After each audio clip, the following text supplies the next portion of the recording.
for the Jamaica-Honduras game, the battle for the bottom of CONCACAF. Two of the worst teams throughout this World Cup qualification campaign, and that's putting it mildly. Before I go any further, let me say congratulations to the Canadians who did a fantastic job. John Herdman, he continues to do well. He continues to astonish us in CONCACAF. When he took over Canada, they were, what, mid-90s in the rankings, and now he's ensured that they've qualified atop the table in the with the likes of the United States, with the likes of Mexico. So hats off to you, John Herdman, and I hope you continue to thrive, you continue to do well with this Canadian group of players. Your philosophy is obviously working, and I hope you continue to do a lot of the same, bringing through those young players, the likes of Tejan Buchanan, the likes of Alfonso Davis, giving the youngsters an opportunity, and we haven't seen that enough in CONCACAF. That is the way forward these days, giving the youngsters an opportunity.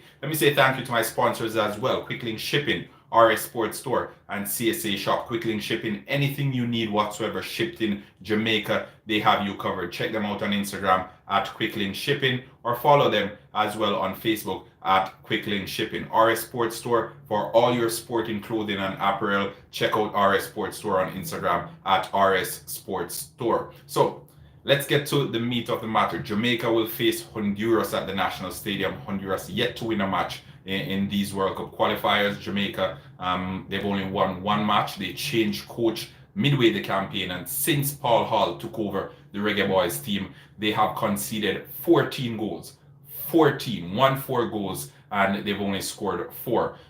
Theodore Whitmore, he was blamed for a lot of the issues with the Reggae Boys team leading up to the World Cup dismissal, the World Cup qualification dismissal from the guys. Now there is not a lot of finger pointing. Folks are a little bit more optimistic. Folks are in support of Paul Hall getting a new 4-year contract that was rumored earlier this week. I'm not sure how I feel about that.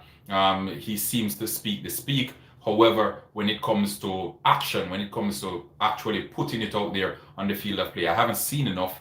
And I think that cutting edge, that mindset that we need to go forward to elevate ourselves as a footballing nation, it is lacking. I think, is Paul Hall the one? Does he have the credentials? We're yet to see. We just haven't seen enough of him. He's yet to win a game for Jamaica.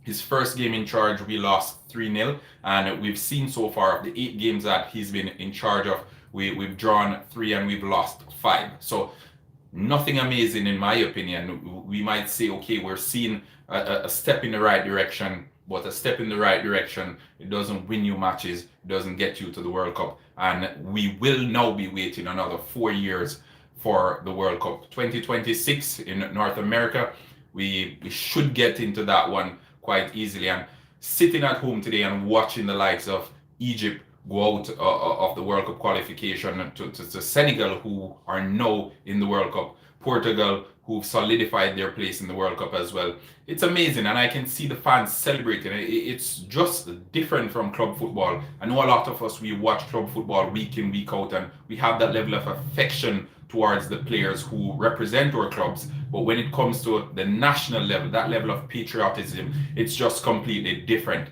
And I think a lot of folks who they were youngsters, or they can't even remember when Jamaica qualified for the World Cup in 1998. They still wait for that opportunity. They consume schoolboy football. They consume the Jamaican Premier League. They watch their favorite players, Leon Bailey, the likes of Mikel Antonio, all these guys who are playing in Europe's biggest leagues. They watch them week in, week out, and they want to see that form and that level of quality replicated when they're representing the national team. That wasn't the case this time around, and I think we need to build a team around Leon Bailey going into the next campaign. A lot of promising youngsters who've been coming through the system, coming through the ranks. Schoolboy football, they've been shining. They've been doing well in the USL. Let's build on these individuals, and let's build a team that can actually compete, because finishing almost bottom of the table, this game against Honduras, is a fight for the bottom of the table. The 2 worst teams in CONCACAF right now will be facing off in a matter of just over 24 hours.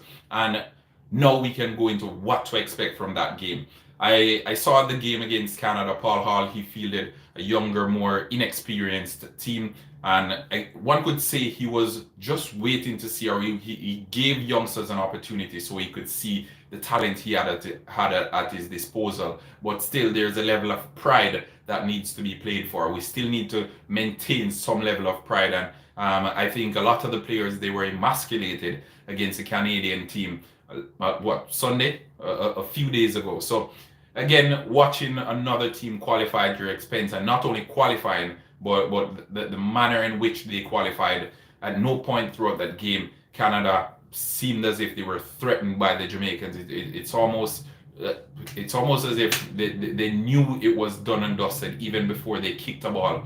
And I think the Reggae Boys will be going into this game against Honduras to take out a lot of that anger that they didn't get the opportunity to take out on Canada on Sunday.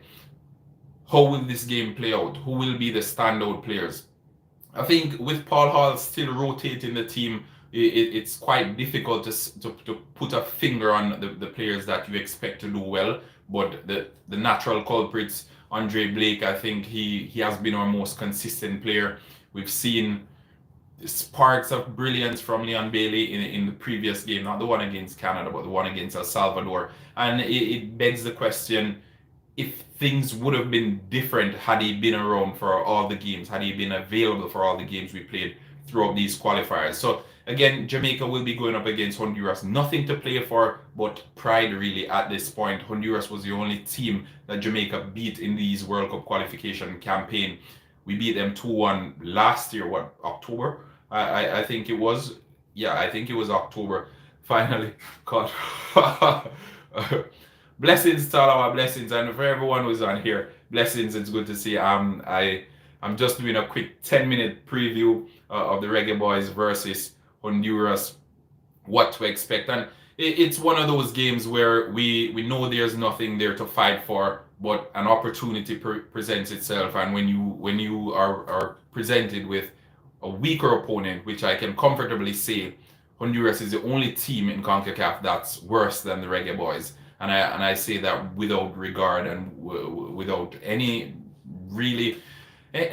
I think it's one of those situations where it's hard for you to say it, but it is the fact and you just have to face it.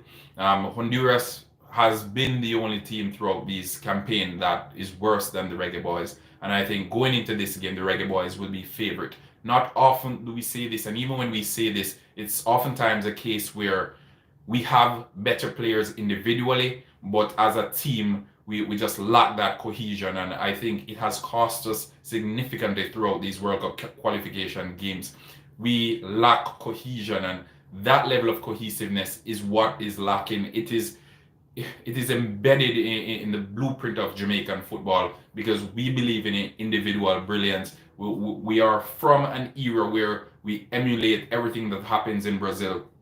Most of the folks in Jamaica, they love Brazilian football. They cheer for Brazilian teams. And oftentimes throughout the years, Brazilian teams, they have a standout player who basically gets the job done for them 9 out of 10 times. We see where the fall of standout player football, for lack of a better term, where we focus too much on individualism, it changed. It changed, and the likes of Germany and Spain, these were teams now that folks began to admire. We began to admire them. We began to admire them even more, and we saw less and less of the trickery of individualism and that sort of thing. Jamaica hasn't stepped away from that as yet, and as a result, we've struggled throughout the years. It's always been a team that has won the major tournaments throughout maybe the last 5-6 major tournaments. They've been won by teams, not individuals. And we are still in that mindset of individuals. So going into the game against Honduras, I want to see a team effort. I want us to focus on the details, because it has been lacking, and it is what's costing the team week in, week out. We can't defend crosses. Every time there's an international break, Jamaica struggles from crosses, and one wonders, are the experts not seeing this? What are we, the fans, seeing that the experts who are sitting next to Theodore Whitmore or sitting next to Paul Hall, what aren't they seeing? Because everyone else in the stands, everyone else sitting at home, everyone else doing a video on YouTube, We can see it. It's quite apparent. It's quite obvious that that's where the problem lies. And I think details like these, if we can fix these details, then we can build for the future. As I said, when John Herdman took over the Canadian team a few years ago, Canada was what, 95 or 98th in the FIFA ranking. No, they're qualifying as top of CONCACAF. Top of CONCACAF. No Mexico, no United States, but Canada, top of CONCACAF. Let that soak in. So for the game against Honduras tomorrow, I expect the Reggae Boys to come away victorious. I'm thinking another 2-0 victory. I think they're due a victory for the fans. We are due a victory. They owe us that much. And considering this is the last game of their qualification campaign, I'm expecting them to leave it all out there on the turf. They need to make us at least get a smile. I think at least putting a smile on the faces of the fans, it's the least they can do. So again, the Reggae Boys will be watching the World Cup from their living room, but they still can put a smile on the faces of the fans who cheer and continue to cheer them on throughout these tough times. Some tough times ahead, because transition is oftentimes tough. But in that game against Honduras tomorrow, I think it will be the first step in the next 4 years of the Reggae Boys transition process. Let me know what you guys think. What are your predictions? Leave them in the comment section. And remember, like, share, subscribe. Naranda Brown here from HalftimeTv saying, until next time, peace out.